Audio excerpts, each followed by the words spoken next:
4:3 অর্থাৎ 4 জন বিচারপতি একদিকে এবং 3 জন বিচারপতি একদিকে এই সমন্বয়ে তত্ত্বাবধায়ক সরকার সিস্টেমকে বাতিল করে দেওয়া হয়েছিল। ফলশ্রুতিতে দেশে কি হয়েছে আমরা সকলেই তা জানি। একটি কথা এখানে ইম্পর্টেন্ট, ইতোমধ্যে জুলাই সনদে তত্ত্বাবধায়ক সরকার সংক্রান্ত একটি প্রপোজাল রাজনৈতিক দলগুলো প্রায় ঐকমত্যের ভিত্তিতে ঠিক করেছে এবং সেখানে বিস্তারিত আলোচনা হয়েছে ঐকমত্য কমিশনে। সেই আলোচনায় তত্ত্বাবধায়ক সরকার গঠনের ক্ষেত্রে একটা ভিন্ন রকমের ফর্মুলার কথা আলোচনা করা হয়েছে, যেটা ইতোমধ্যে স্বাক্ষরিত হয়ে পাবলিক ডকুমেন্ট হয়েছে। তো প্রসঙ্গত আমি সেই আলোচনাটাও আজকে করতে চাই। এখানে বলা হয়েছে যে তত্ত্বাবধায়ক সরকারের মেয়াদ হবে প্রাথমিকভাবে 90 দিন, সনদে বলা হচ্ছে, এবং দৈব দুর্বিপাকের কারণে আরও 30 দিন বৃদ্ধি পেতে পারে 120 দিন। এই তত্ত্বাবধায়ক সরকার যদি সংসদ শেষ হওয়ার কারণে গঠিত হয় তাহলে পরবর্তী 15 দিনের মধ্যে হবে, যেদিন ভেঙে যাবে তার থেকে 15 দিন পরে। আর যদি অন্য কোনো কারণে সংসদ ভেঙে যায় তাহলে সংসদ ভেঙে যাওয়ার 15 দিন পরে হবে। আর যদি মেয়াদ উত্তীর্ণের কারণে শেষ হয়ে যায় তাহলে 15 দিন আগে হবে। দুটো অপশন। একটি অপশন হলো কোনো কারণে সংসদ ভেঙে গেল, তাহলে যেদিন ভেঙে যাবে তার থেকে 15 দিন পরে এই তত্ত্বাবধায়ক সরকার গঠিত হবে 15 দিনের মধ্যে। আর যদি মেয়াদ উত্তীর্ণের কারণে শেষ হয়ে যায়, অর্থাৎ 5 বছর মেয়াদ শেষ হয়ে যায় সংসদের, তাহলে পূর্ববর্তী 15 দিনের মধ্যে এই তত্ত্বাবধায়ক সরকার গঠিত হবে। অপশন 1 হিসেবে কি বলা হয়েছে? অপশন 1 হিসেবে বলা হয়েছে যে তত্ত্বাবধায়ক সরকার গঠনের ক্ষেত্রে 5 সদস্য বিশিষ্ট একটা কমিটি হবে। এই কমিটির 1 নম্বর সদস্য থাকবেন তৎকালীন প্রধানমন্ত্রী, এই দ্বিতীয় সদস্য থাকবেন বিরোধী দলীয় নেতা, তৃতীয় থাকবেন হলো স্পিকার, চতুর্থ থাকবেন ডেপুটি স্পিকার এবং পঞ্চম থাকবেন সংসদে দ্বিতীয় বৃহত্তম বিরোধী দলের প্রতিনিধি। এই 5 জন সমন্বয়ে একটা কমিটি গঠিত হবে। তারাই মূলত প্রধান উপদেষ্টা খুঁজে বাইর করার দায়িত্ব পালন করবেন। আমি আবার বলছি, প্রথম পদক্ষেপ প্রধানমন্ত্রী, বিরোধী দলীয় নেতা, স্পিকার, ডেপুটি স্পিকার এবং দ্বিতীয় বৃহত্তম বিরোধী দলীয় নেতা বা নেত্রী যেই থাকেন না কেন, এই 5 জন সমন্বয়। তারা 24 ঘন্টার ভিতরে নাম আহ্বান করবেন। কাদের মধ্যে থেকে আহ্বান করবেন? 1, নিবন্ধিত রাজনৈতিক দলসমূহ; 2, সংসদে প্রতিনিধিত্বকারী দলসমূহ; 3, সংসদের স্বতন্ত্র সদস্যদের মধ্য থেকে 1 জন করে নাম আহ্বান করবেন। এবং বাছাই কমিটি, 5 সদস্য বিশিষ্ট যে বাছাই কমিটি হবে, তারা নিজেরা চাইলেও এখানে নাম দিতে পারবে।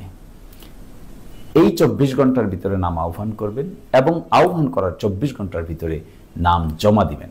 জমা দেওয়ার পরে পরবর্তীতে 72 ঘন্টা, এই 72 ঘন্টার মধ্যে আলাপ আলোচনা করে এই প্রস্তাবিত নামগুলোর মধ্যে যদি একটি নামকে তারা ফিক্স করতে পারেন তাহলে তিনিই হবেন বাংলাদেশের নির্বাচনকালীন তত্ত্বাবধায়ক সরকারের প্রধান। এটি হলো অপশন 1। এই টোটাল প্রক্রিয়ার জন্য 120 ঘন্টাকে রেফার করা হয়েছে। এই 120 ঘন্টার ভিতরে প্রথম হলো 24 ঘন্টায় আহ্বান, নাম জমা দেওয়া; দ্বিতীয় 24 ঘন্টায় হলো নাম জমা দেওয়া; তৃতীয় হলো 72 ঘন্টার ভিতরে সিদ্ধান্তে পৌঁছা। এই প্রক্রিয়ার মধ্য দিয়ে যদি তত্ত্বাবধায়ক সরকারের প্রধান ঠিক করতে পারেন তাহলে তিনি বাকি উপদেষ্টাদের ঠিক করে নেবেন। দ্বিতীয় অপশন হলো এই প্রক্রিয়ায় যদি না পারা যায় তাহলে দ্বিতীয় আরেকটি অপশনের কথা এখানে বলা হয়েছে, সেটি হলো এই যে 5 সদস্য বিশিষ্ট সার্চ কমিটি আছেন, এই সার্চ কমিটি সরকারি দল থেকে 5 জনের নাম চাইবেন, বিরোধী দল থেকে 5 জনের নাম চাইবেন এবং তৃতীয় বৃহত্তম দল থেকে 2 জনের নাম চাইবেন। এরা দিবে 5 জন, এরা দিবে 5 জন, আর তৃতীয় বৃহত্তম দল দিবে 2 জন। এই 5 জন যারা সরকারি দল 5 জনকে দিবে, এই 5 জনের মধ্য থেকে বিরোধী দল 1 জনকে পছন্দ করবেন। আর যে 5 জনের নাম দিবে বিরোধী দল, তার মধ্য থেকে সরকারি দল 1 জনকে পছন্দ করবেন। তাহলে 1 জন এবং 1 জন, 2 জন। আর তৃতীয় বৃহত্তম দল যে 2 জন দিবেন, তার মধ্য থেকে সরকারি দল এবং বিরোধী দল 1 জন 1 জন করে চুজ করতে পারবেন, অথবা 1 জন চুজ করতে পারবেন। 2 দলই যদি একমত হন তাহলে 1 জন, আর 2 দল যদি দ্বিমত হন তাহলে 2 জনকে 2 জন, তাহলে সর্বোচ্চ 4 জন, সর্বনিম্ন 3 জন। এইভাবে 5 জন থেকে 1 জন, বিরোধী দলের 5 জন থেকে 1 জন এবং তৃতীয় বৃহত্তম দলের 2 জন থেকে 1 জন কিংবা 2 জন।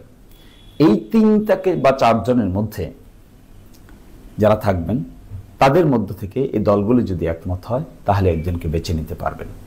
আর যদি এই দলগুলো একমত না হন তাহলে যে 5 সদস্য বিশিষ্ট সার্চ কমিটি আছে তাদের মধ্য থেকে 4 জন যদি একমত হন তাহলে একজনকে বেছে নিতে পারবেন। এতে হলো অপশন নম্বর 2। অপশন নম্বর 1 আমি আগেই বলেছি। অপশন নম্বর 2 বলেছি 5 জন সরকারি দল দিবে, 5 জন বিরোধী দল দিবে, দ্বিতীয় বৃহত্তম বিরোধী দল দিবে 2 জন। তার মধ্য থেকে প্রথম একজনকে চুজ করবেন সরকার থেকে বিরোধী দল, আর বিরোধী দল থেকে চুজ করবেন সরকার একজন, আর বাকি 2 জনের মধ্য থেকে একজন অথবা 2 জন। এই হলো অপশন নম্বর 2।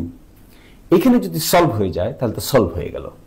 এটিও যদি সলভ না হয় তাহলে তৃতীয় অপশন বলা হচ্ছে যে 5 সদস্য বিশিষ্ট সার্চ কমিটি ছিলেন, তখন এই সার্চ কমিটিটা সদস্য সংখ্যার 2 জন বেড়ে যাবেন। একজন হবে আপিল বিভাগের বিচারপতি, একজন হবে হাইকোর্ট বিভাগের বিচারপতি।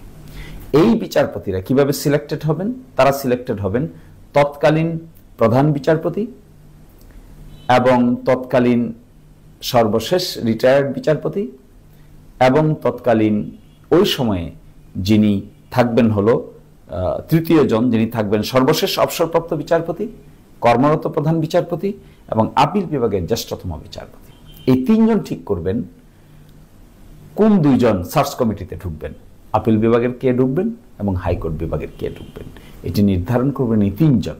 1 নম্বর হবেন the then chief justice, last retired chief justice এবং আপিল বিভাগের কর্মে প্রবীণ জাজ।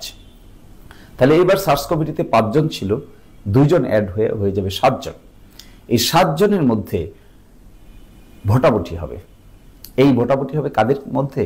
ওই যে আমি আগে বলেছিলাম 5 জন থেকে একজন, আবার 5 জন থেকে একজন, আর 2 জন থেকে একজন অথবা 2 জন, অর্থাৎ 3 বা 4 জনের যে ক্যান্ডিডেট থাকবে তাদের মধ্যে এই 7 জন ভোট দেবেন। এই ভোটিং সিস্টেমটার নাম হলো র্যাঙ্ক চয়েস, অর্থাৎ প্রতিজন ভোট দেবেন।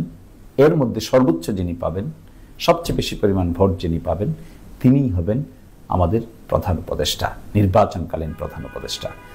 এটিও যদি ফেল করে তাহলে সর্বশেষ 13 অ্যামেন্ডমেন্টে অর্থাৎ ত্রয়োদশ সংশোধনীতে কেয়ারটেকার গঠনের জন্য যে পুরনো ব্যবস্থা ছিল সেই ব্যবস্থা ফলো করা হবে। এই 4টি অপশনের কথা এখানে আলোচনা হয়েছে ঐকমত্য কমিশনে। আমি আপনাদেরকে আবার স্মরণ করিয়ে দিই। অপশন নম্বর 1, এটি সার্চ কমিটি হবে। সার্চ কমিটি যে 5 সদস্য বিশিষ্ট হবে। এর সদস্যরা থাকবেন প্রধানমন্ত্রী, বিরোধী দলীয় নেতা, স্পিকার, ডেপুটি স্পিকার এবং সর্বশেষ থাকবেন দ্বিতীয় বৃহত্তম বিরোধী দলীয় নেতা। তারা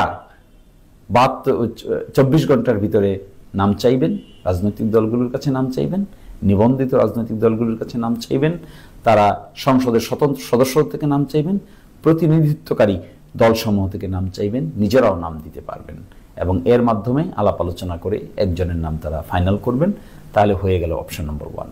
এই অপশনটা যদি ফেল করে তাহলে ওই সার্চ কমিটি সরকারি দল থেকে 5 জনের নাম চাইবেন, বিরোধী দল থেকে 5 জনের নাম চাইবেন এবং তৃতীয় বৃহত্তম দল থেকে 2 জনের নাম চাইবেন।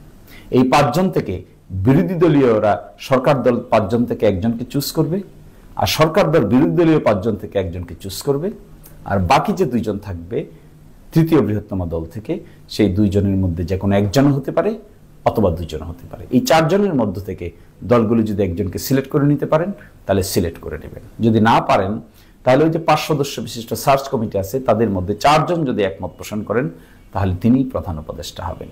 এই প্রক্রিয়া যদি ফেল করে তাহলে হবে তৃতীয় প্রক্রিয়া। এই তৃতীয় প্রক্রিয়া হলো তখন সার্চ কমিটির পরিমাণ, সার্চ কমিটির যে পরিধি এটা বেড়ে যাবে। আরও 2 জন বিচারপতি সার্চ কমিটির মেম্বার হবেন। একজন হবেন আপিল বিভাগের বিচারপতি, আরেকজন হবেন হাইকোর্টের বিচারপতি।